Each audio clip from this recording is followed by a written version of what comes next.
istirahatnya di apartemen, bangun-bangun memandang landscape kota Semarang penuh rasa syukur. Balik-balik fokusnya ke situ terus. Misalnya. Nah itu tarik konklusi itu, O-mu itu harus berisi itu tadi mas. Oh ternyata itu bukan semuanya O, tapi O yang berkriteria menarik konklusi itu. So ternyata marketing itu dipengaruhi oleh iklan loh. Jumlah iklannya loh, baik offline maupun online loh. Oh marketing itu ternyata dipengaruhi oleh kemampuan komunikasi efektif loh, yang intens ya, yang fokus komunikasinya terjaga. Oh marketing itu ternyata dipengaruhi oleh pilihan produk loh. Nah di luar itu semua, kalau mau menggunakan logika berkebalikan bapak-bapak, berarti asumsimu harus dibuang jauh-jauh. Kaitannya dengan statement kecil tadi, kosongkan gelasmu. Sebab meskipun dirimu nggak pernah menjual satu paku pun, paku aja belum pernah dirimu jual mas, apalagi rumahnya. Ya kan? Kalau ditanya tentang konsep marketing, pasti dirimu juga bisa cerita mas. Karena marketing dalam kepalamu, dalam mental set atau struktur mentalitasmu, benakmu itu berisi, marketing itu tentang pengetahuan. Isi dari marketing di kepalamu itu pengetahuan. Nah kalau pengetahuan kan pernah kita baca dari buku, pernah kita dengar dari orang. Marketing itu soal apa mas? Jual beli. Penjualan. Penjualannya gimana? Penjualan yang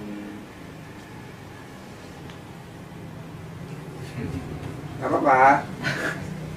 Penjualan dengan?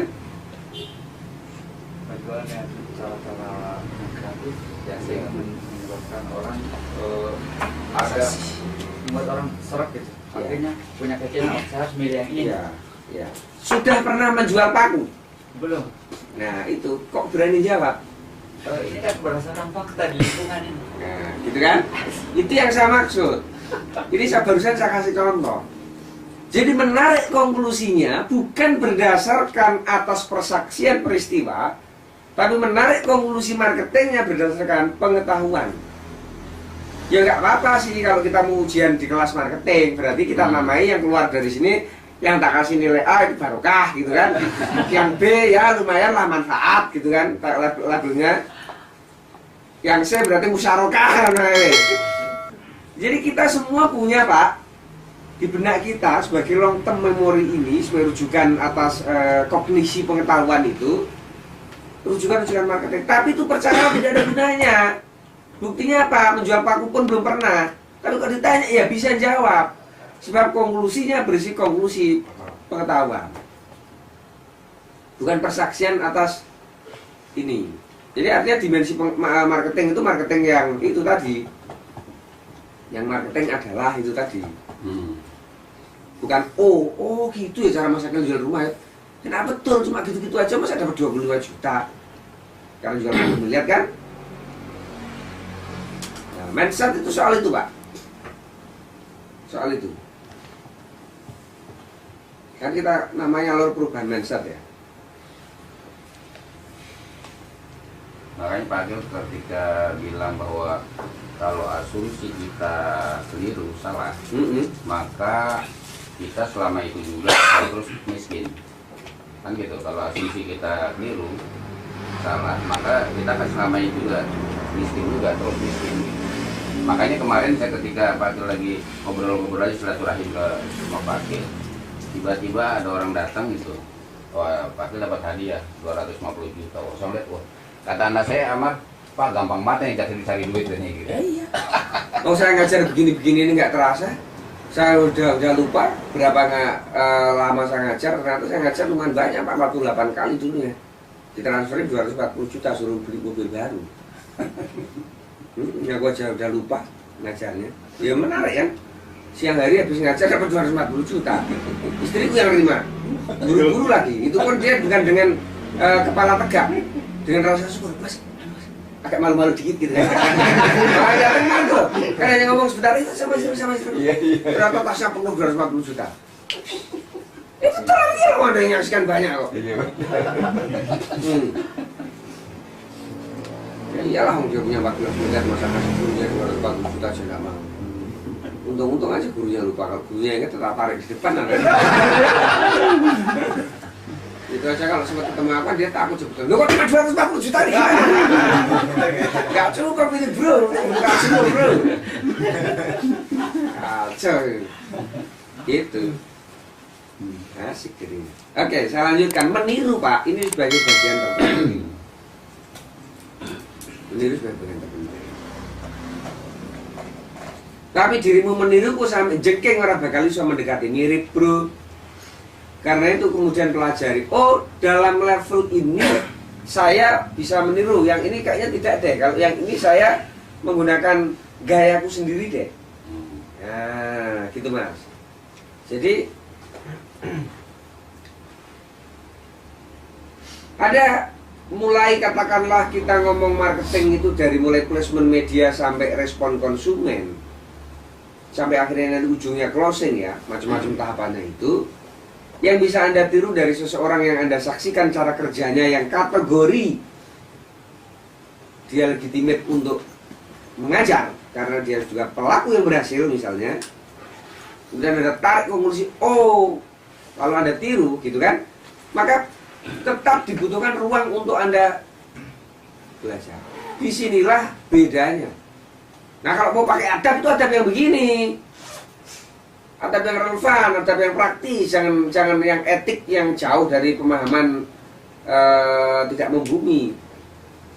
Jadi disinilah ruang berpikir itu diberikan, nalar kritis diizinkan, autokritik dikasih ruang.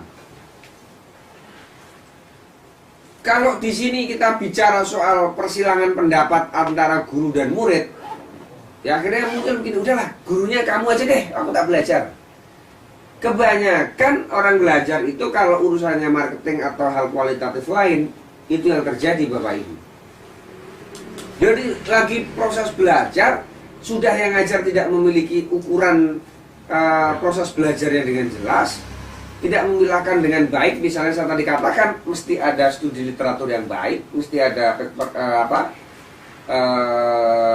diperlihatkan dokumen yang bagus, mesti ada checklist item activity-nya. Itu syaratnya orang belajar kepada saya. Entah urusan marketing atau bisnis atau apapun. Karena kalau sinau aku mesti mas tak wajibkan membaca, tak wajibkan melihat dokumen kerja real yang saya miliki, dan Anda harus mengerjakan dengan sangat ketat checklist item activity yang terukur. D by D. D by D. Tak pisui tenan enggak? Serius itu loh, ada yang sedang belajar marketing itu. Nah, itu tanyain itu. 6 hari tidak bisa dapat 70 listing, tak toleransi 10 hari. 10 hari nggak dapat, tak pisui betul. Gitu. Karena itu checklist item activity harus terukur mas, supaya beda nasib. Jadi kira-kira gitu. Kalau proses belajar ini berujung kepada satu pembentukan karakter atau gaya atau tipologi atau uniqueness atau kekhasan seseorang yang sedang belajar marketing, dan boleh saja tidak mirip dengan gurunya yang mengajari yang menjadi objek observasi, boleh saja. Tetapi yang terpenting dia bisa tahu, oh nah itu guru saya sukanya McD, aku pecel aja deh gitu. Tapi tidak serta-merta tiba-tiba pilih pecel sebelum ngerti McD. Jangan-jangan suka McD, dan ketika oh McD aku pecel, berarti ada dua pengetahuan. Oh kalau McD begitu, kalau pecel begini. Ya ada sesi mempelajari. Karena belajar yang baik mengambil unsur yang pas bagi orang dewasa terutama ya, bukan taken for granted, menjadi persis serupa. Hebat-hebatnya Jarwo Kuat kan tidak bisa mirip Yusuf Kala Platawakan. Sehebat-hebatnya Klik Pelipur Lara dulu, itu rumahnya Klik Pelipur Lara, kan tidak bisa menirukan Pak JK kan. Waktu itu waktu parodi di TV itu loh, sama Fendi Ghazali. Ya saya berusaha mati-matian kamu meniruku mamanya mas, nggak akan bisa. Karena itu ada ruang ya untuk belajar, untuk menemukan gayamu sendiri. Lalu lahirlah cara pandang baru. Nah di sini Anda siap menghadapi masa depan sebagai penjual properti hebat. Karena tahapan belajarnya diawali dengan merubah mental set atau struktur mental. Jadi tidak dengan belajar di kelas. Kalau Anda mau belajar marketing, Anda pilih, identifikasi pelaku-pelaku marketing yang baik itu, Anda datangi, Anda bilang ikut beliau bekerja, lalu tarik konklusinya, oh ternyata yang dikerjakan tuh ada 6 jenis item aktivitas toh. Lalu Anda tiru. Setelah Anda tiru, ya kan, meniru itu kan berarti ya menyerupai lajur-lajurnya, tapi hasilnya kan bisa mirip, bisa tidak, bisa menghasilkan yang sama seperti yang ditiru, bisa tidak. Nah lalu disitulah dipelajari, oh ternyata kalau meniru yang ini nggak mampu, aku mengembangkan potensi diriku di sini saja deh. Nah itu mindset kira-kira begitu Bapak. Nah mindsetnya marketing itu adalah satu, bernama memberi kemudahan orang, isinya ya. Yang kedua, memberi manfaat orang lain. Yang ketiga, itu senantiasa gembira melihat orang lain gembira. Ini level manajemen yang saya bilang ya. Kita nggak bisa bicara panjang-panjang nanti sampai pada level aras kajian agama. Tapi mental marketing itu gitu. Maka dalam ukuran yang sangat sembrono, kita tuh punya semacam konvensi Pak di Properti Today. Siapa yang pintar tertawa berderai-derai, diduga dia bakal marketing kita. Artinya sepintar apapun Anda, kalau kamu nggak bisa tertawa, nggak bakal bisa jadi marketing. Karena itu pelajarannya harus jadi orang gila dulu, tertawa sendiri.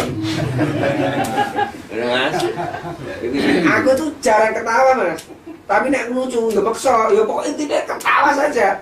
Karena mindset marketing itu tadi, gembira melihat orang lain gembira. Satu, cara pandangmu, hadirmu, adamu di dunia ini sebagai penjual properti itu Mas, Bapak-bapak.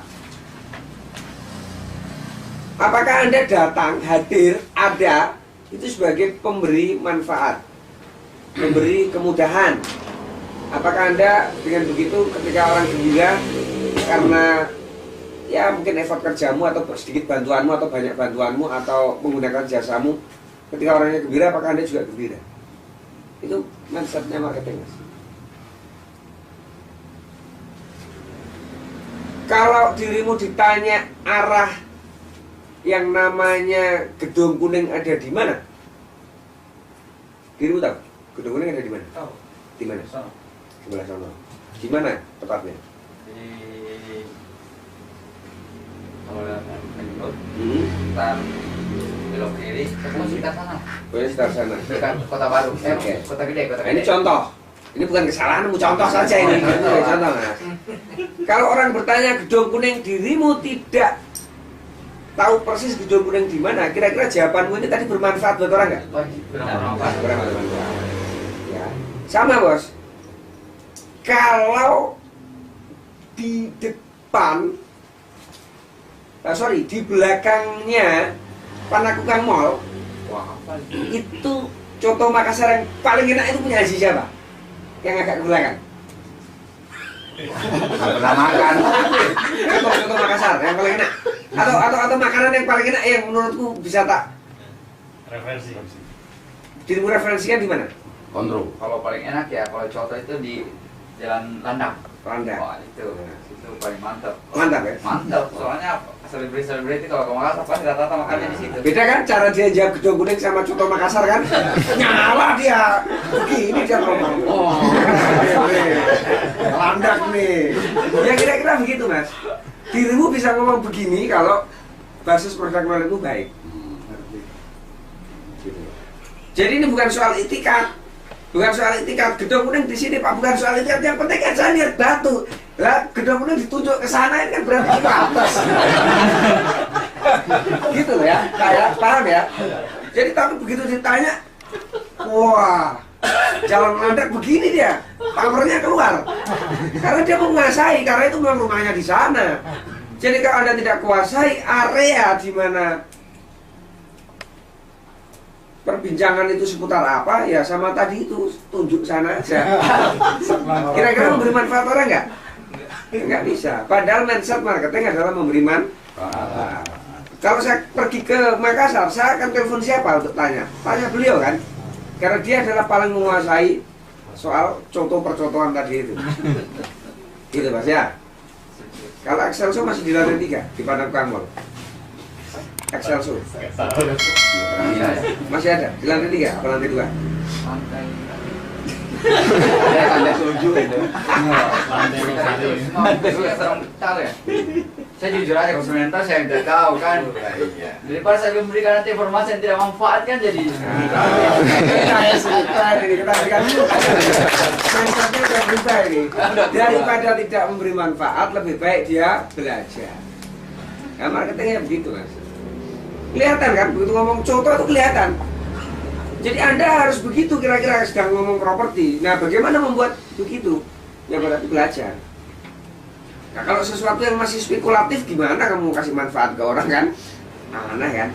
Nah, yang berikutnya adalah adamu untuk memudahkan orang lain. Memudahkan dan memberi manfaat. Bro, kamu bisa pesankan aku tiket? Oh bisa. Tiket ke mana dulu? Hah? Tiket ke mana? Jelaskan arahnya. Tiket. Lalu dia dalam waktu pelatihan sebentar itu langsung cerdas ya. Kita langsung nyala ini. Dari korban dibeli itu. Apa ini? Apa? Tiket pesawat. Boleh pesawat tuh pesankan. Kemana? Jam berapa? Aku besok mau Jakarta. Jam berapa? Jam 7. Ada. Boleh? Bisa dibantu? Boleh. Sekarang boleh? Oh, sekarang lagi pelatihan dulu. Enggak, ini aku nggak kalau Oh. pulang. Nah. Mau? Boleh. Gimana? Perlu mobil? Lek, mau kunci mobilnya lek? Jadi anu lek, bawa mobil. Kata-kata. Oke. Langsung pakai ini. Oh, loh, bisa? Telepon langsung. Bisa? Bisa. Langsung. Yakin hasilnya sama? Oh, Sama. Ah ya sudah. Kalau menurut saya itu Traveloka itu lebih murah dibanding yang lain. Nah, Karena sih di tiket.com juga cuma 11.000 sih, tapi mending Traveloka lebih murah. nah, begitu kira-kira. Itu yang namanya orang memudahkan. Jadi belum ditanya apa isinya dia udah jawab. Oh ya bisa, saya bantu. Nah itu mental setnya sudah Ada bisa etikat bagus. baik, Pak. Nah, kira-kira begitu. Udah dapat 1 poin. Nah, jadi ada 1 poin dia. siap kaya itu. Sudah siap kaya ini kelihatannya sama kita ini.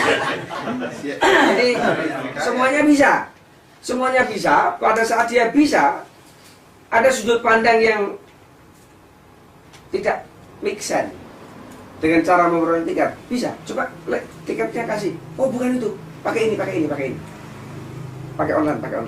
Gitu kan? Jadi adamu itu memberi perspektif orang yang bisa jadi sudah dimiliki oleh orang tersebut, bisa jadi tidak dimiliki oleh orang tersebut. Tetapi ujungnya adalah kemudahan. Gak usah repot-repot pakai mobil, pakai online saja. Jadi beli tiket yang dia bayangkan adalah harus pergi ke agen tiket, lalu Anda bilang, online bisa kok Pak Akil. Marketing ya perspektifnya gitu Mas. Memudahkan. Kita cek ke BBN Mas ini Mas. Nggih Pak, monggo. Jam berapa kita bisa datang ke BBN Mas? Oh mboten usah Pak. Datang aja ke notaris. 250.000, nggak apa-apa biar saya yang bayar.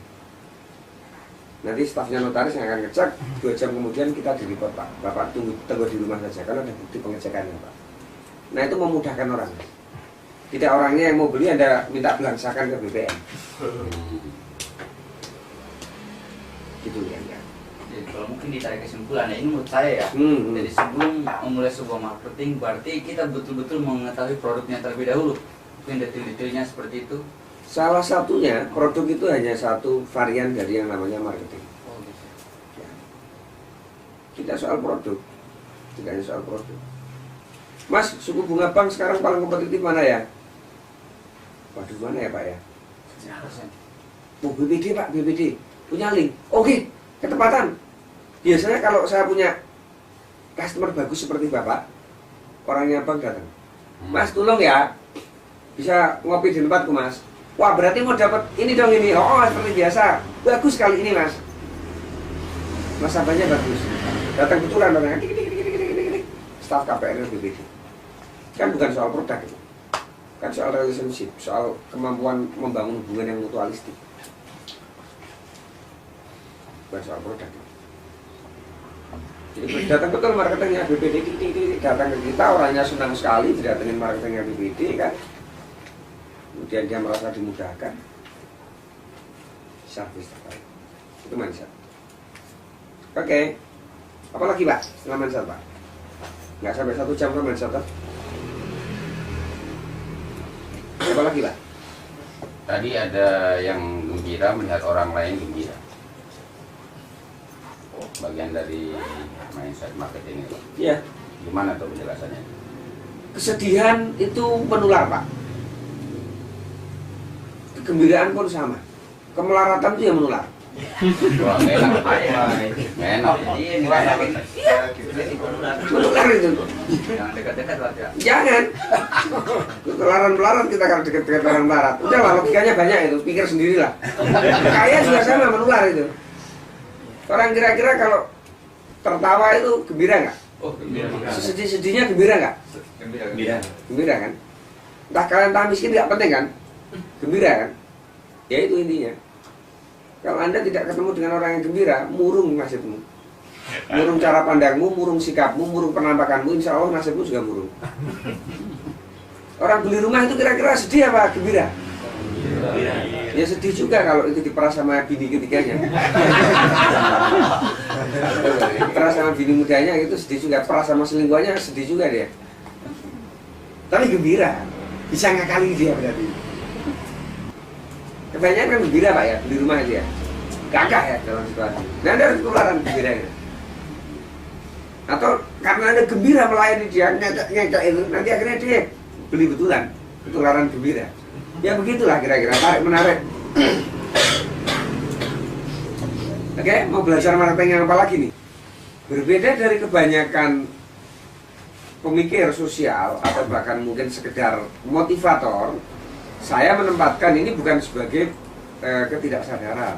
Sekali lagi saya mau ngomong Pak, kalau kebanyakan yang kita dapat di pasaran itu tidak memasukkan unsur keyakinan dan pikiran, sebab di sini digantikan oleh alam bawah sadar. Mindset itu dikatakan sebagai bentuk lapisan es bernama alam bawah sadar. Saya tidak suka dengan cara pandang itu.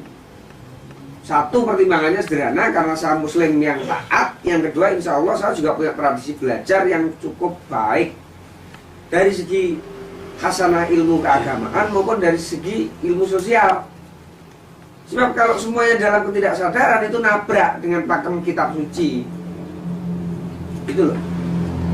Alal fitrati itu loh, yuladu alal fitrati, dalam kondisi suci. Sebab kalau ketidaksadaran itu adalah sumbernya adalah itu.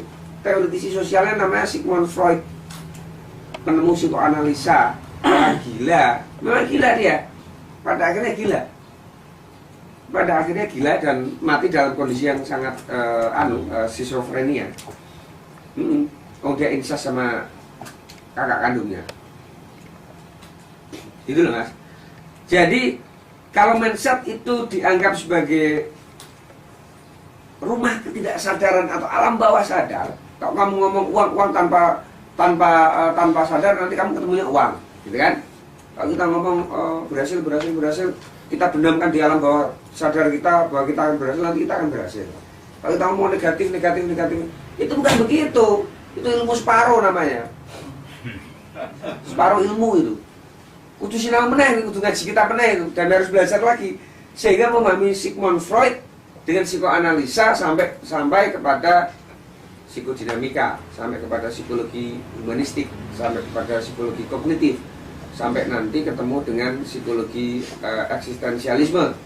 sampai hingga akhirnya berujung pada psikologi spiritualitas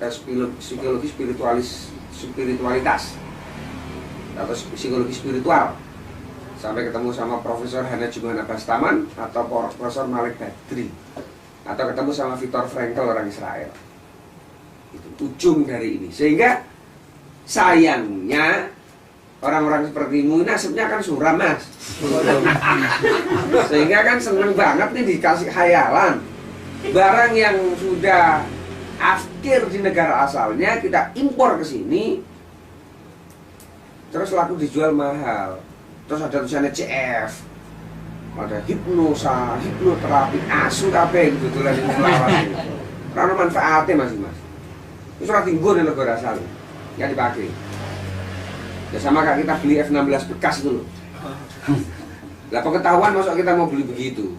Kalau ada di sini yang pegiat-pegiat gitu boleh tersinggung kok, nggak apa-apa. Saya nggak peduli. Gitu mas. Jadi prasangka itu bersumbernya adalah kepada pikiran, bukan kepada alam bawah sadar. Namanya it kalau dalam term psikoanalisa. It itu isinya adalah seksualitas, yang kedua adalah anxiety, yang ketiga adalah kekerasan, violent ya, kekerasan. Jadi yang menggerakkan dari yang namanya perilaku orang, kalau dalam perspektif kebanyakan itu adalah faktor ketidaksadaran yang berisi tentang pleasure principle. Orang itu senang kalau dia bisa melakukan kekerasan kepada orang lain, menurut perspektif itu. Emang benar juga sih. Barengan temi wong ya lumayan itu. Di jalan ada orang kembali kita pukuli gitu rasanya keringetan ya lega juga. Karena naluri kekerasan. Ada benarnya itu memang. Yang kedua, seksualitas. Pleasure seksualitas. Yang ketiga adalah kecemasan. Cemas itu menyenangkan, Mas. Kalau nggak menyenangkan nggak berlama-lama. Kita nggak ketemu anak kita di mana itu kan cemas, toh. Sudah tahu cemas, Anda bukannya bertindak. Sudah tahu cemas nggak enak, Anda tetap cemas. Cemas itu menyenangkan, Mas. Kekerasan pun sama.